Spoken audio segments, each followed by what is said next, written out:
Hey friends, welcome back to my channel. So it has been a while since we talked, and the last week was kind of overwhelming, to be very honest. But today I want to come up here and just really recap my whole health and fitness journey, because I've been sharing a lot when it comes to my hypothalamic amenorrhea journey, how I lost 13 pounds and regained my health. And there's a lot of controversy when it comes to that. I know that I made videos on this before. I made two, so the second one was an update, but I really want to make one that just kind of sums up everything. I even looked back at my old one recently and I didn't really like it. I felt like I had such a big transformation last year. That video just doesn't really represent me anymore. So I want to have this video just explaining myself, and hopefully this can help someone. But I want to be very careful. What works for me might not work for you. Everyone is different, especially when it comes to hormonal health. And this experience completely changed my life in terms of seeing health and fitness as more of a holistic journey. And I can talk more about that later on too. And I do believe that there are a couple of things that you can do even if we have different bodies and things like that. But I think it's very important for you to always consult a doctor or naturopath. That's what I did before you try anything out. And just quick FYI, if you haven't followed me on YouTube for a while, I recently privated some of my videos, actually most of my videos, because again, I had this big transformation to a point that I look back at my videos even just from a year or two ago. I don't feel like that's me anymore, which is really weird. And because my views last year when it comes to health and fitness really shifted to more of a holistic approach, I want to represent that on this channel instead of just having a bunch of, what I eat in a day video, or I did track calories on and off, so some IIFYM videos. I don't really want those videos on my channel anymore, just so I can really represent this as a whole health and wellness fitness journey instead of just focusing on the numbers and stuff. So if you're wondering where the videos went, that's that. I still kept some of the videos, so if you want to check those out, wouldn't recommend it. Every time I look at my videos, it's really cringy. I'm trying to be okay with that. Anyways, so let me kind of explain what I did during this whole journey and give you a little background. So let's talk more about the background in terms of my whole menstrual health journey, I guess, and how I got to that point. So I believe I got my cycle when I was around 14, and ever since I got my first cycle, it was never regular. It was around 3 to 4 months every time I get them, and it'd be very painful. I remember one time I was at a train station and I was about to pass out, and it was that bad. And I went to different doctors before. They didn't diagnose me with PCOS. They just said that there's nothing they can do about that. So I didn't think too much about it. I thought it was just because I just got my cycle, I was a teenager, and things would regulate, stuff like that. So around the age of 17 or so, that's when I started experiencing a lot more issues, because I was struggling with restrictive eating and binge eating. That added a lot of stress on my body. So I actually lost my cycle for a year and a half during that time as well. But I didn't know that it was called hypothalamic amenorrhea. I thought it was normal for people to lose cycle. And I was a swimmer during that time when I moved to Vancouver. So I got my cycle back fairly quickly that time, because I remember I just went back to Hong Kong for a summer. I went to a Chinese doctor for 3-4 months or so and keep taking Chinese medicine and having acupuncture done almost every single week, and I got my cycle back really quickly that time.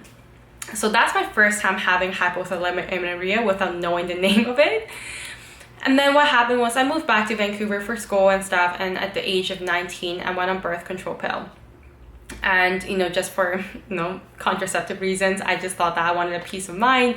I was never warned in terms of what kind of side effects it could give you, so I think it's very important for you to understand that. And I'll list all the resources that I have down below as well. And not bashing birth control, I think it's totally your choice. I just feel like we should be more informed in terms of what kind of side effects you can get from birth control pill. So I went on birth control pill for around a year and a half or so, I believe. And during that time, I was able to live a very bodybuilding lifestyle, do whatever I want. I was tracking calories, really tracking macros actually, every single day. And I was working with fitness coaches to, work on my health. And that's during my prime time of my fitness journey, I feel like, in terms of my body, if that makes sense. I had lean abs, I was able to go on cuts and bulks and, reverse dieting, all the stuff.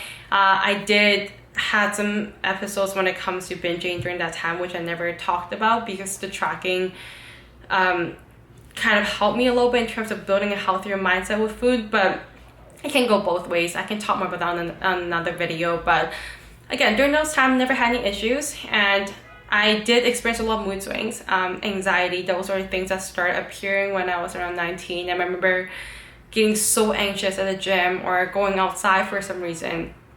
Again, that's another story to talk about my mental health. So I decided to get off birth control because that's the time when I realized that I didn't really need it anymore. I was able to learn a lot more about my body. So I went off birth control around a year and a half, after a year and a half of using it. So I think that was 2018 summer. I remember a lot of things. 2018 summer, that's when I went off birth control. So that's when things went downhill.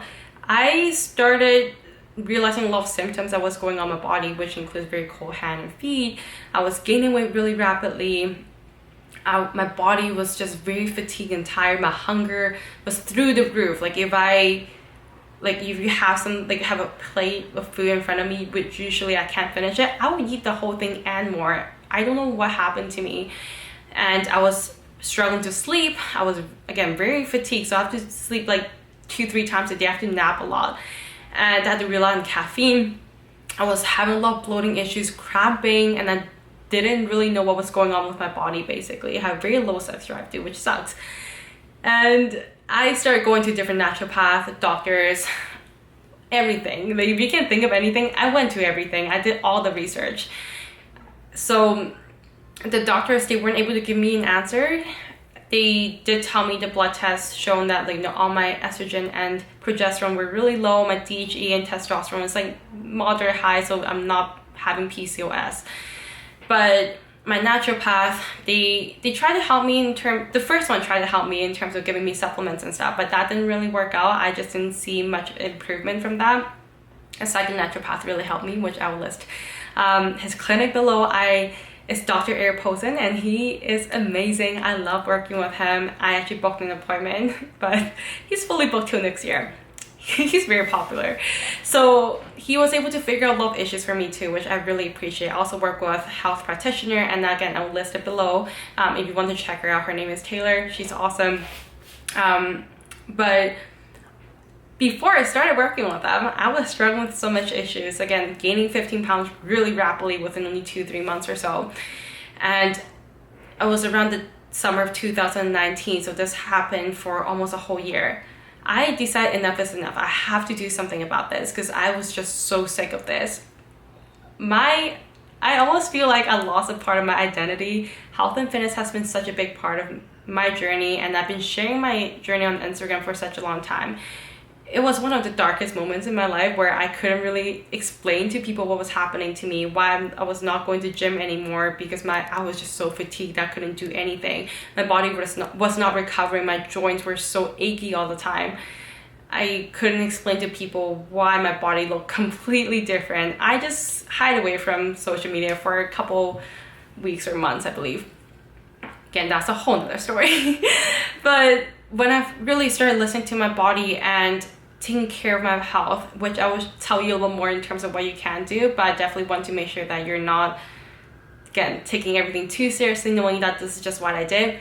I was able to lose 13 pounds. So I kept a little bit of the weight gain, which I was totally fine with it. I lost 13-14 pounds or so. So most of the weight gain, I really regained my health. I got my cycle back after, I believe, around 2-3 months, and everything feels really good again. I really felt like I regained my health, and ever since then I've been able to maintain the results and continue getting my cycle for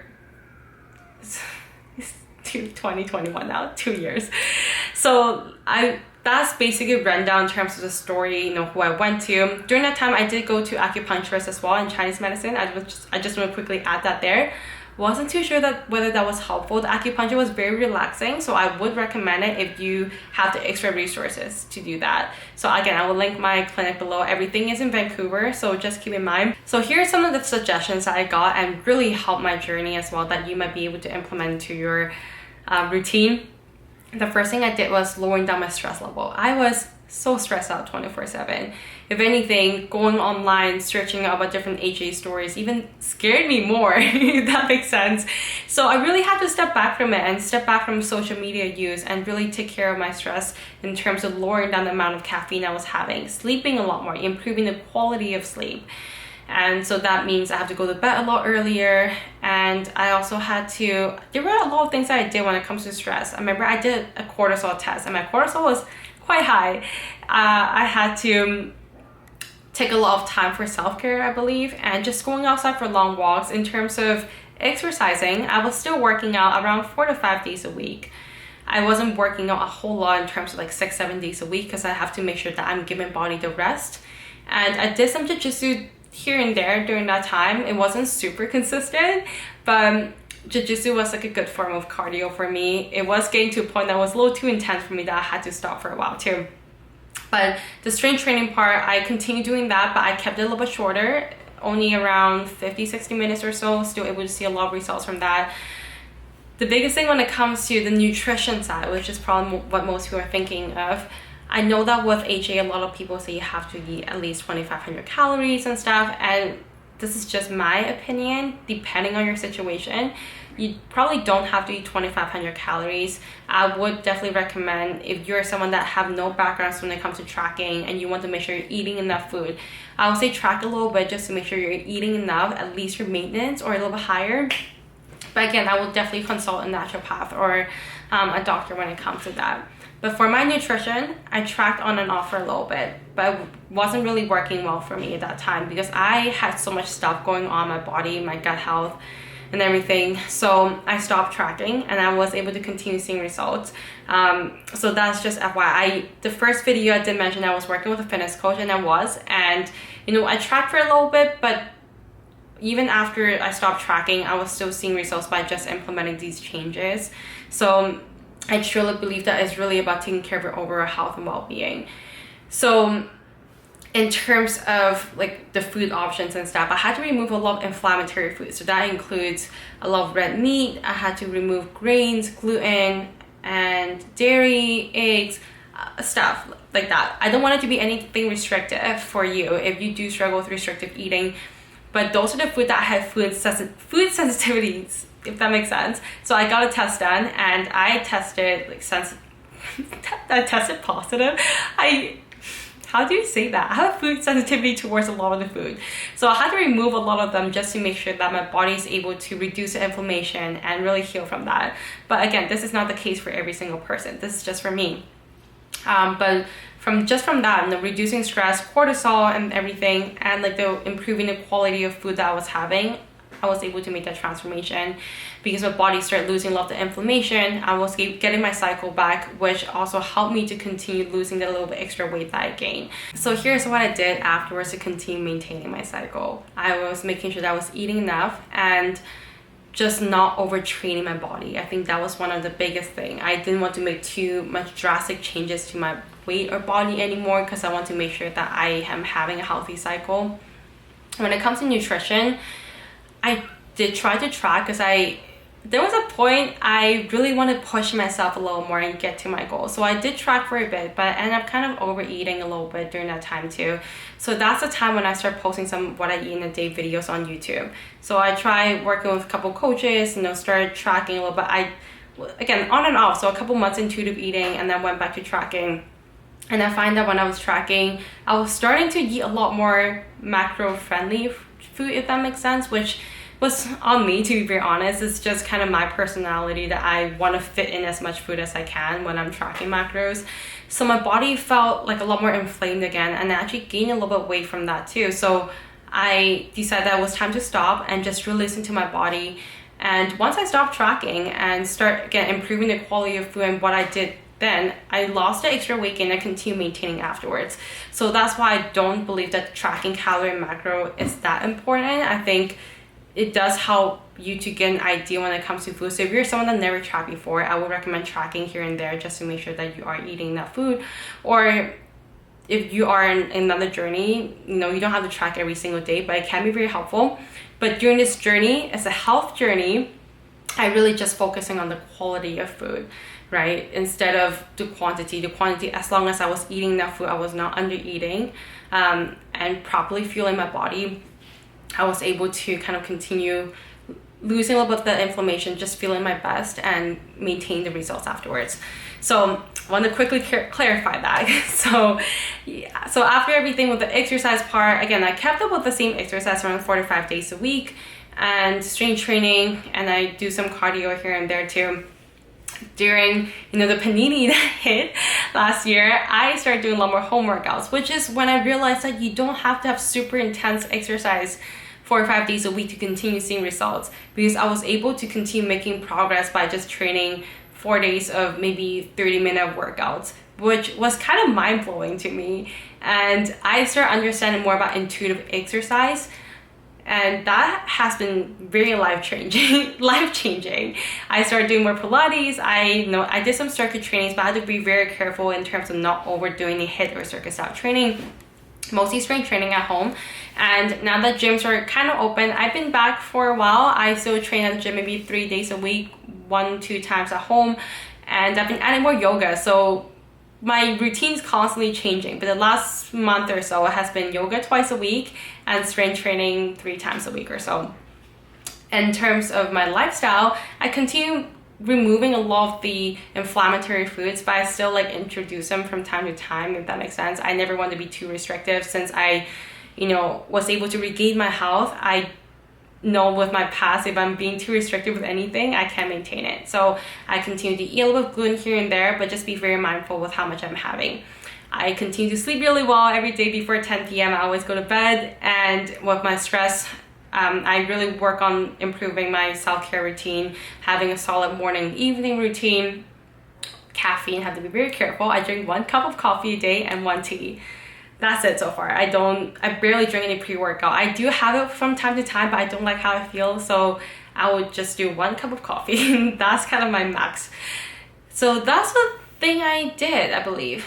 Yeah, and to be honest, that transformation was such a long time ago, and since then my journey kind of goes up and down a little bit. So this is the best way I can sum up everything in terms of how I lost the weight, maintain it, and really make this into a lifestyle. And ultimately, I really do believe that this transformation completely changed my life in a way that how I see health and fitness. I no longer see it as numbers, tracking calories, because there's so many people who track calories or macros every single day, working on 6-7 days a week, but not really addressing any underlying health issues, not addressing hormonal health, gut health. Those are the things that I ignored for years until they became a problem for me, and I had to just put everything down and focus on working on them first. So I just want to quickly add on supplements, because that's kind of a slippery slope. Supplements, I would say go with what your doctor or naturopath tell you to take or prescribe you. I don't really want to give out any supplements recommendation, because I think it's really dependent on the person. That's why I mostly mention the dietary change, exercise and stuff. But I will say when it comes to supplements, make sure that you know your hormone levels before you start taking anything, if you are doing your own research on that. And remember that there are a lot of supplements out there, so be careful how many you're taking. I remember at one point I spent a lot of money just by buying different supplements that didn't work for me. So I hope this was helpful. Again, clarifying everything up and just kind of setting a new tone for this channel, having more of a holistic approach when it comes to things, and really sharing my journey with you, continue moving forward. So thank you for watching this, and I'll see you in the next one.